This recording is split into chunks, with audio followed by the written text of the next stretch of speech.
Now, the chairman of the Institute of Economic Affairs, Charles Mensah, has explained that Ghana's persistent economic crisis stems from the country's lack of control over its natural resources, stressing that revenues from these assets are banked abroad, undermining the nation's quest for true economic independence. We have been to the IMF about 17 times asking for a bailout. In other words, we've gone bankrupt about 17 times over the past 40 years, let's put it that way.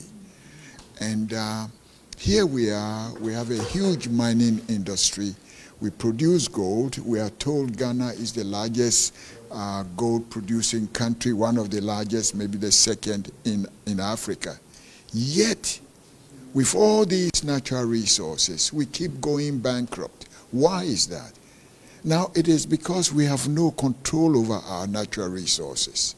Our natural resources have all been given out to foreign companies who ship out the resources, and the revenues that are accrued to these resources are all banked outside. So as a result, we're being asked to run a race with our hands tied behind us and our legs tied, but asked to compete in this world. So what we are discussing over here is how do we release the energies from our natural resources? How do we get some of the resources, the income that these companies get? Our best way forward, really, is to own our resources. Until we own our resources, it's going to be very, very difficult to generate enough revenues to meet our growing expenditures. And our expenditure will keep growing. And it should grow. As a people, we started with 6 million during the days of Nkrumah. Today we are 33 million people.